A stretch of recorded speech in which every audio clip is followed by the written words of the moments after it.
একটা ওয়ার্ডের ভিতরে 100 লক্ষ লোক বাস করে সব, আর ওনাকে আল্লাহ বানিয়েছে 100 লক্ষ মানুষের নবী হযরত ইউনূস। ইউনূস আলাইহিস সালাম কওমের মানুষদেরকে দাওয়াত দিতে লাগলো, সবাইকে দ্বীনের দাওয়াত দিতে লাগলো। বলো তোমরা লা ইলাহা ইল্লাল্লাহ, আল্লাহ ছাড়া কোনো মাবুদ নাই, আর আমি ইউনূস হলাম আল্লাহর পয়গম্বর। ইউনূস নবী আল্লাহ, ইউনূস আমি হলাম আল্লাহর পয়গম্বর। আল্লাহ এক এবং একক, আল্লাহ ছাড়া মাবুদ নাই। এই দ্বীনের দাওয়াত দেওয়ার কারণে হযরত ইউনূস আলাইহিস সালাম এমন করে বড় বিপদে পড়ে গেলেন, তার উপরে অত্যাচার চলতে লাগলো। আসলে দুনিয়ার জমিনে যারা দ্বীনের দাওয়াত দিয়েছে প্রত্যেকে অত্যাচারিত হয়েছে। দ্বীনের দাওয়াত সঠিকভাবে কেউ দিতে যখন গেছে, সঙ্গে সঙ্গে তাদের উপরে অত্যাচারের স্টিম রোলার চালিয়ে দিয়েছে। ভাই, আশাদ্দুন নাস আলাল আম্বিয়া, পৃথিবীতে সব থেকে বিপদগ্রস্ত বালা মুসিবত, পৃথিবীতে যাদের উপরে বেশি আযাব এসেছে, গজব এসেছে, ভাই বিপদ এসেছে, ভাই অভাব অনটন এসেছে, সব থেকে বেশি যাদের উপরে, এ ব্যাপারে রাসূল হাদিসে বলেছেন আশাদ্দুন নাসি আলাল আম্বিয়া, সব থেকে বেশি কষ্ট করেছে, বেশি কষ্ট পেয়েছে, বেশি লাঞ্ছিত হয়েছে, বঞ্চিত হয়েছে, বেশি অত্যাচারিত হয়েছে, তারা হলো নবীগণ। কারা? তারা হলো নবীগণ। আমরা কি অত্যাচারিত হচ্ছে? আমাদের উপর কি আর অত্যাচার হচ্ছে? অত্যাচার হয়েছে, প্রত্যেক নবী অত্যাচারিত। ভাইয়ের আমার, তাই আল্লাহ নবী বলেন আশাদ্দুন নাসি আলাল আম্বিয়া, পৃথিবীর জমিনে সব থেকে দুঃখ কষ্ট করেছে নবীগণেরা। ফাল আমসাল ওয়াল আমসাল ওয়াল আমসাল ফাল আমসাল, এরপরে কষ্ট থাকবে তারা নবীদের মতন হবে যারা, তারপরে তাদের মতন হবে যারা। এক কথায় নবীদের মতন যারা চলাফেরা করতে যাবে, তাদের উপরে দুনিয়াতে আপদ বিপদ গজব অত্যাচার নেমে আসবে। নবীদের মতন চলতে চাইলে আশাদ্দুন নাসি আলাল আম্বিয়া ফাল আমসাল ওয়াল আমসাল, যখন তুমি নবিয়ানা ভাবে চলতে চাবে, তখন তোমার উপরে অত্যাচারের স্টিম রোলার চালিয়ে দেওয়া হবে। এই জন্য নবীদের উপরে বেশি অত্যাচার করেছে। ইউনূস আলাইহিস সালামের উপরে অত্যাচার চলতেছে। ইউনূস আলাইহিস সালাম আল্লাহর কাছে বলেন, আল্লাহ তুমি গজব দিয়ে এই কওমকে শেষ করে দাও, একদম শেষ, মাটির সাথে মিশিয়ে দাও। ইউনূস আলাইহিস সালাম দোয়া করে চিন্তা করে, নবীদের দোয়া তো কবুল হবে, নবীদের দোয়া কবুল হয়। আর এই জামানায় কাদের দোয়া কবুল হবে? এই জামানায় বেশি কবুল হয়, মকবুল হয় কাদের দোয়া? আল্লাহর নবী বলেন মুস্তাজাবুদ দাওয়া সালাসা, আল্লাহর নবী বলেন সালাসাতুন মুস্তাজাবুদ দাওয়া। আল্লাহর নবী বলেন 3 ব্যক্তির দোয়া এখনো পর্যন্ত আল্লাহর দরবারে ডাইরেক্ট কবুল হয়। 3 ব্যক্তি যখন দোয়া করবে, আল্লাহ আর এই দোয়াকারী, এই দোয়া যে করছে এবং আল্লাহর মাঝখানে কোন রকমের প্রতিবন্ধকতা, দেওয়াল টেওয়াল থাকে না, ডাইরেক্ট আল্লাহর দরবারে সে দোয়া কবুল হয়ে যায়। মুস্তাজাবুদ দাওয়া, দাওয়াতুল মাজলুম, এক হলো অত্যাচারিত ব্যক্তি যদি দোয়া করে, তার দোয়াটা ডাইরেক্ট আল্লাহর দরবারে চলে যায়।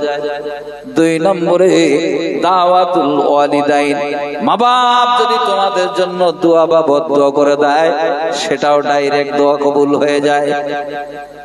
3 ব্যক্তির দোয়া পৃথিবীতে কবুল হয় ডাইরেক্ট। সবার দোয়া কবুল হয়, কিন্তু একদম ডাইরেক্ট, কোন মাধ্যম ছাড়াই ডাইরেক্ট আল্লাহর কাছে কবুল হয়। তার ভিতরে 1 নম্বর হল দাওয়াতুল মাজলুম, যারা অত্যাচারিত, যাদের প্রতি অত্যাচার করা হচ্ছে।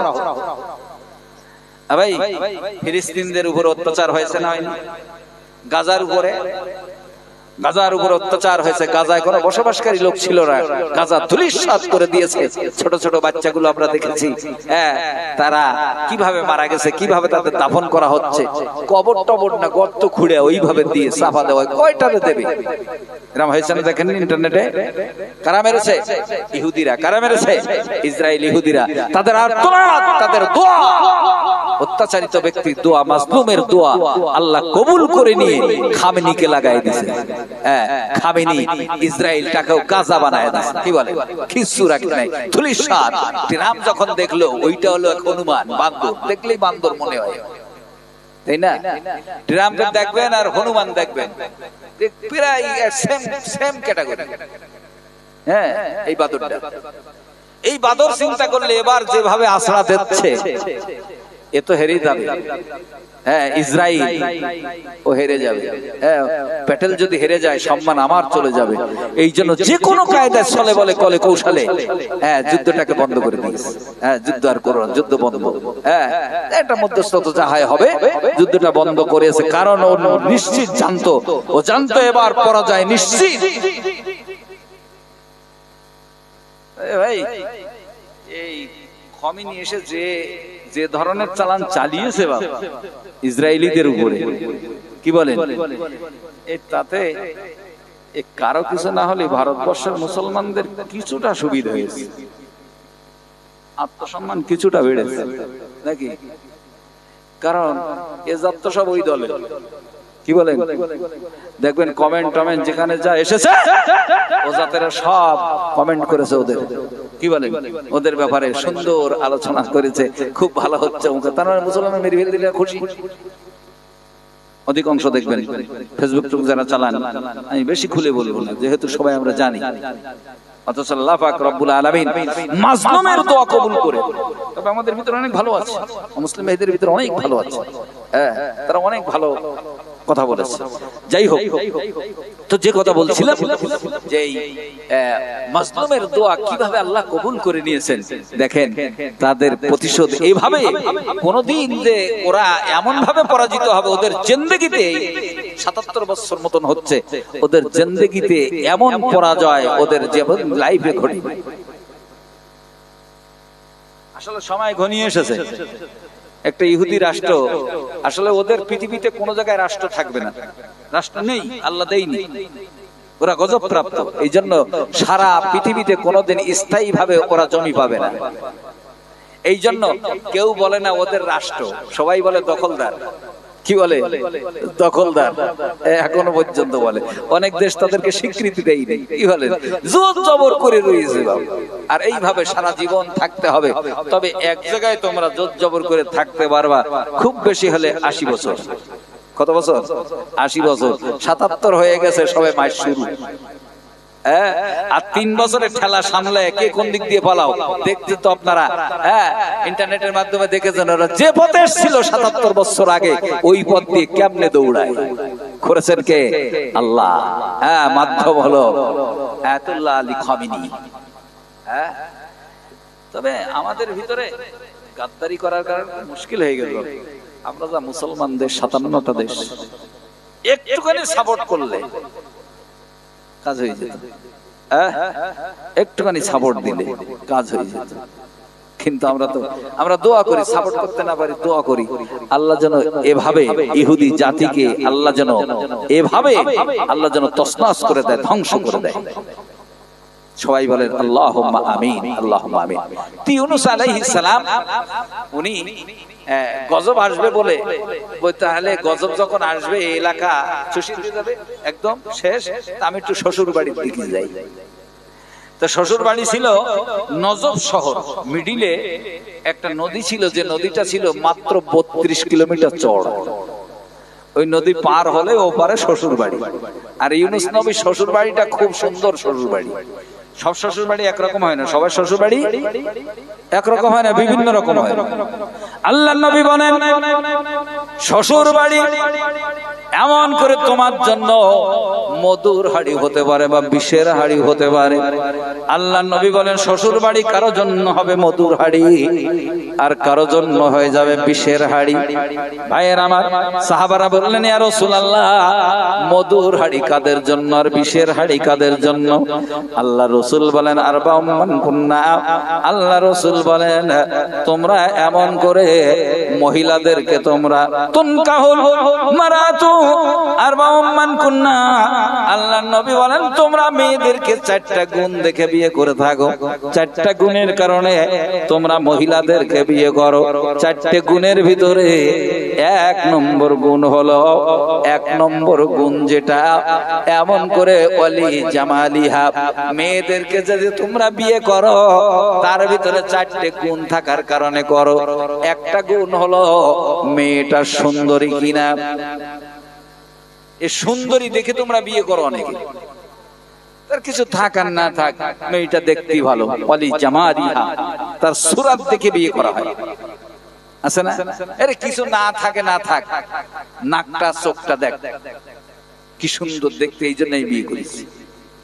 2 নম্বরে ওয়ালি মালিহা, 2 নম্বরে তোমরা মেয়েদেরকে বিয়ে করো তার অর্থ সম্পদ দেখে, তার বাপের সম্পদ দেখে বিয়ে করে থাকো। মেয়েটা যদিও ভালো না কিন্তু কোটিপতির মেয়ে, এ কারণে আমরা বিয়ে করি। মেয়ে দেখতে ভালো না কিন্তু বাপ কোটিপতি, এরকম আছে না নেই? 3 নম্বরে ওয়ালি হাসাবিহা, অনেক সময় তোমরা বংশ দেখে বিয়ে করো, আর অনেক সময় ওয়ালি দীনিহা, তবে অনেক সময় মালপত্র কিছু নেই, দেখতেও ভালো না কিন্তু মেয়েটা দিনদার। মেয়েটা কি দিনদার, এলাকার লোক চেনে না, সবসময় পর্দার ভিতরে থাকে, কোরআন তেলাওয়াত করে, 5 ওয়াক্ত নামাজ পড়ে, তাহাজ্জুদ পড়ে, দিনদার, এক কথা দিনদারি। এইরকম কারণে, এই গুণের কারণে তোমরা অনেক পুরুষেরা এইরকম মেয়েকে তোমরা বিয়ে করে থাকো। আল্লাহ রাসূল শেষে বলেছেন ফাসফুরু বিজাতিদ্দিন, আমি রাসূল তোমাদেরকে জানিয়ে দিলাম তোমরা 4র্থ নম্বরের যে গুণটা ওয়ালি দীনিহা, যে মহিলাটার ভিতরে দিনদারি রয়েছে, তাকে যদি বিয়ে করো তোমার জীবনে তুমি ফাসফুরু বিজাতিদ্দিন, তোমার জীবনে তুমি ধন্য হয়ে যাবে। জোরে বলেন সুবহানাল্লাহ। তাহলে 4র্থ নম্বরে কি? ধর্ম, খোদাভীরু, দিনদারি। আচ্ছা আমরা ওইটা দেখি না মাল দেখি? মাল দেখি, দিনদারি দেখি না, নামাজ কালাম দেখি না। ভাই হযরত ইউনূস আলাইহিস সালাম বলছেন, ইউনূস আলাইহিস সালামের যে শ্বশুর বাড়ি উনি ধনী মানুষ ছিলেন, ওনার স্ত্রী দেখতে ভালো, ওনার বংশ হলো নবী বংশের মেয়ে, তার মানে 4টে গুণে গুণান্বিতা ছিলেন এই নবী ইউনূসের স্ত্রী। এই জন্য ওনার শ্বশুর বাড়িটা হচ্ছে মধুর হাড়ি। ধরে বলেন সুবহানাল্লাহ সুবহানাল্লাহ। ভাই দেখতে দেখতে রাত তো অনেক হয়ে যাচ্ছে, রাত অনেক হয়ে যাচ্ছে, আর লম্বা চওড়া করবো না। ইউনূস আলাইহিস সালাম পালিয়ে চলে যাবে, কিন্তু চিন্তা করলে একটু ঝোপের আড়ালে বসে দেখি গজবটা কিভাবে চলে। দূরে বসে বসে দেখতে খেলা, হঠাৎ করে দেখে কালো মেঘ ঘন ঘটা, গজব শুরু হয়ে যাবে। এমন সময় ইউনূস আলাইহিস সালামের কওমের মানুষেরা বুঝতে পারলো, তাফসীরের ভিতরে এসেছে, ইবনে কাসির এসেছে, জানতে পারলো, বুঝতে পারলো গজব এসে গেছে। ওরা পশু পাখি যা ছিল, গরু ছাগল উট বকরি ভেড়া, এগুলোর লইয়া পাহাড়ের পাদদেশে যাইয়া আল্লাহর কাছে ভিক্ষার হাত উঠায় কান্দে ডাক দিয়ে, আবার আল্লাহ গজব দিও না, বিপদ দিও না, হে মাবুদ তোমার নবী ইউনূস গজব ডেকে দিয়া সে তো পালায় চলে গেছে, আমাদেরকে তুমি গজব দিয়ে শেষ করে দিও না, দয়া করে মেহেরবানি করে মাফ করে দাও, আমরাই কথা দিলাম তোমার প্রতি ঈমান আনলাম। জোরে জোরে বলেন সুবহানাল্লাহ। যেই মাত্র দোয়া করেছে আশা গজব ব্যাগে চলে গেছে, পিছিয়ে গেছে।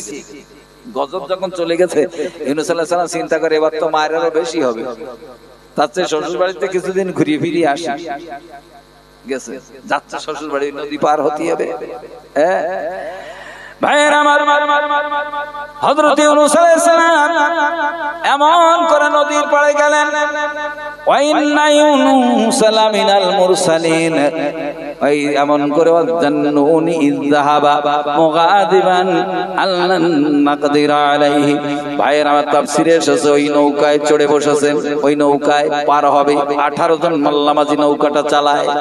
ভাইয়ের আমার নৌকা যখন নদীর মিডিলে গেছে, গাইবি আওয়াজে মাল্লামাজিদেরকে শোনাইতেছে, আমার আল্লাহ ডাক দিয়া বলে, পলাতক গোলাম উঠে বসে আছে তোমাদের নৌকায়, গোলাম থাকলে গোষ্ঠী সুদ্ধা ডুবাইয়া দেব, সব আছে যাত্রী সব ডুবিয়ে বেড়াবে। হ্যাঁ ভাইরা, যখন গাইবি আওয়াজ শুনতে পেয়েছে সঙ্গে সঙ্গে মোল্লা মাজিরা বলতে, পলাতক গোলাম মালিকের কাজে ফাঁকি দিয়ে মালিকের কাছ থেকে পালিয়ে যাচ্ছ কে, একটু দাঁড়াও। কারণ তোমার কারণে গোটা যাত্রী সব ডুবে মারা যাবে। কে আছো দাঁড়াও। যেই বলেছে ইউনূস আলাইহিস সালাম আল্লাহর পয়গম্বর, উনি লাফ মেরে দাঁড়িয়ে বলতেছে আমি হলাম পলাতক গোলাম, কারণ আমি আসার সময় আমার মাওলাকে বলে আসি নাই, এই জন্য আমি হলাম পলাতক গোলাম। যাত্রী যারা ছিল, মাল্লা মাঝি যারা ছিল, সবাই বলতেছে আপনি হয়তো কোন এলাকার একজন নবী হবেন, আপনার বেশভূষায় সেইটাই বোঝায় আপনি কোন না কোন এলাকার নবী হবেন। এখন নবী আর দুনিয়াতে আসবে না, আমাদের যা পোশাক পরিচ্ছদ আমরা বের হলে নিশ্চয়ই সাধারণ লোক দেখলে মনে করে একজন মাওলানা যাচ্ছে। আপনি হয়তো একজন মাওলানা হবেন, হাফেজ সাহেব হবেন, কোন মসজিদের ইমাম হবেন, দেখলে বোঝা যায় না পোশাকে। তা আপনার যা পোশাক এটা নবিয়ানা পোশাক, তা আপনি কি করে পালান? বলতেন না আমি। শেষ পর্যন্ত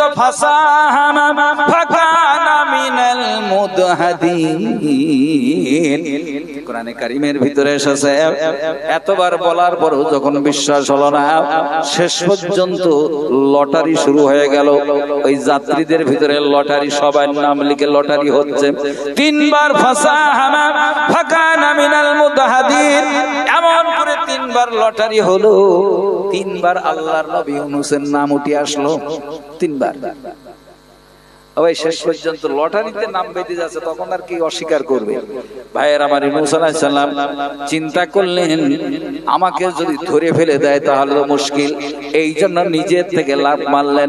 যেই মাত্র লাফ দিয়ে পড়েছে নদীর ভিতরে, 32 কিলোমিটার চওড়া নদী।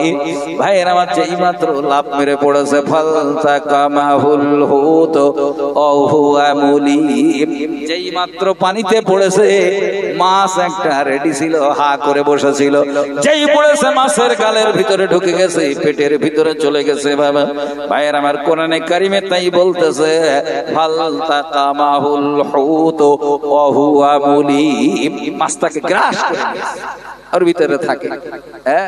ভাইয়ের আমার, আল্লাহ পাক রব্বুল আলামিন ডাক দিয়া বলতেছে ইউনূস রে, ইউনূস নবীর নাম ধরে আল্লাহ ডাকি নাই, সম্বোধন করতেছে জান্নুনি ইযহাবা মুগাদিবান আল্লান নাকদির আলাইহি। আল্লাহ বলতে ও মাশাআল্লাহ, যেহেতু মাছের পেটে, তাই আল্লাহ ইউনূস নবীকে ডাকতেছে ও মাশাআল্লাহ। জান্নুন, জান্নুন মানে হলো মাছ, জান্নুনি ইযহাবা মুগাদিবান আল্লান নাকদির আলাইহি। মনে করছো আমি আল্লাহ তোমারে ধরতে পারবো না, আমারে না কইয়া তুমি পালাইতেছো, শ্বশুর বাড়ি মজা মেরে খাওয়াবো দিয়ে। শুনে রেখে দাও, আমি আল্লাহ তোরে পালাইতে দিলাম না, মাছের পেটটা তোর জন্য জেলখানা বানায়া দিলাম। জান্নুনি ইযহাবা মুগাদিবান আল্লান নাকদির আলাইহি। পালায় যাবা কোথায়?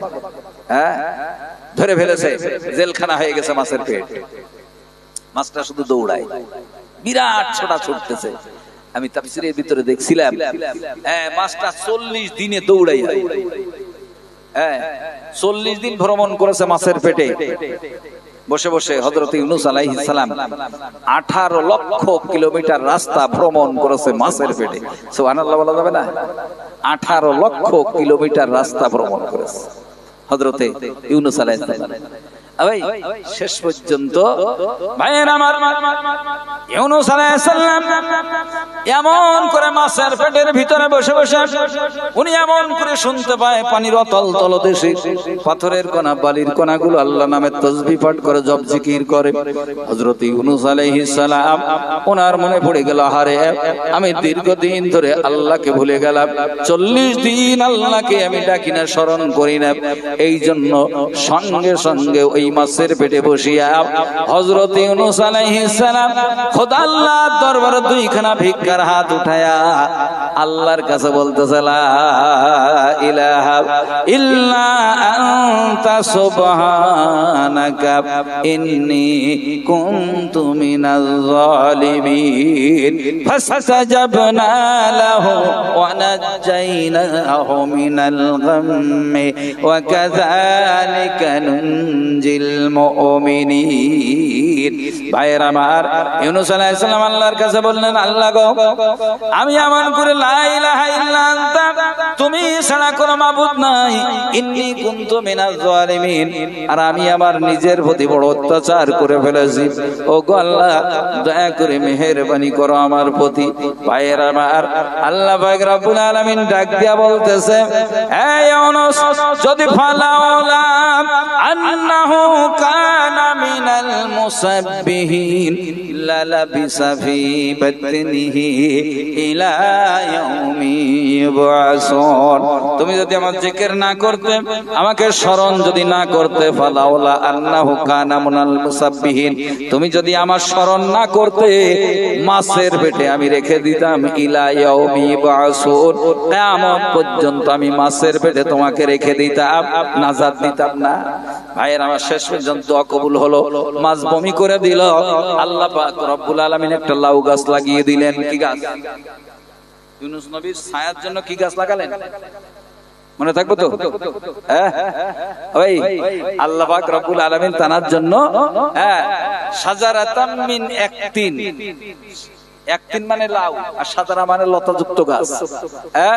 শাজারাতাম মিন একতিন, আল্লাহ একটা কদু গাছ, লাউ গাছ লাগিয়ে দিয়েছিলেন। চিন্তা করে।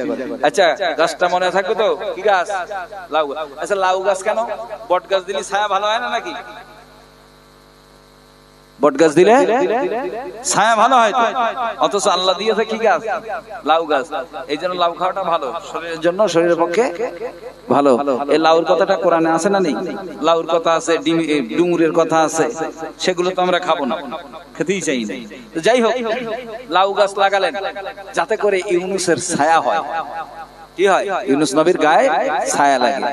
আমাকে বলছে, হুজুর, লাউ গাছের চেয়ে তো বট গাছ দিলে ছায়া ভালো হতো, লাউ গাছ কেন লাগালেন? তার কারণটা কি জানার জন্য একটু কিছু দেওয়া যাবে না? যে আমি 20 কিলো চাল দেব, আমি 50 কিলো চাল দেব, গোটা এই মজলিসে যত লোক আছে 70 কিলো লাগুক, 100 কিলো লাগুক, আমি দেব, এরকম যদি কেউ থাকেন, আল্লাহর রাস্তায় একটু দিবেন। আল্লাহ যেন হযরত হাসান আর হুসাইনের সঙ্গে আল্লাহ যেন জান্নাতবাসী করেন। ভাই, সেদিন জান্নাতে অনেক জায়গা তো কম নেই, এই জন্য হাসান আর হুসাইনের মহব্বতে একটু দিবেন, নবীর মহব্বত, আল্লাহর ভালোবাসায়। যে আমি আগামী বছরের জন্য 50 কিলো চাল দেব, আমি কিছু ডাল দেব, আমি 1 বস্তা আলু দেব, একটু আল্লাহর রাস্তায় বলেন। হ্যাঁ, যে আমি 50 কিলো চাল, আমি 20 কিলো চাল একটু দেই না ভাই, একটু বলি বাবা, একটা দুটো লোক হবে না? রাত অনেক হয়ে গেছে, আর রস করবো না ভাই। হযরত ইউনূস আলাইহিস সালামের জন্য কেন লাউ গাছ লাগালেন আল্লাহ? একটু বলি বাবা। 2-5 কিলো করে গোশত, পেঁয়াজ, রসুন, আদা যা লাগে খুশিতে দেন, খুশিতে। নবীর মহব্বতে, নবীর আশিক বান্দা বান্দি যারা আছেন, যে আমি দেব। লাউ গাছটা কেন লাগালেন আল্লাহ? বট গাছ কেন দেয়নি? একটা লোক হবে না 10-20 কিলো চাল? একটু বলি। আমার এক ভাই এবছরের জন্য একটা গরু দিয়েছে, এবছর সেটা সবাই করে রান্না হচ্ছে। গরুর দামে তিনি গোশত দিয়েছেন, তবে নামটা নিশ্চয়ই ভালো আছে, তবে জানা নেই বলে আমরা বুড়ো ভাই বলি। আছেন তিনি? বড় ভাই এগুলো হবে না, এই ভাই এখানে বড় ভাই, সেই বুড়ো ভাই যিনি গরু দিয়েছেন বা গরুর দামের গোশত দিয়েছেন, নেই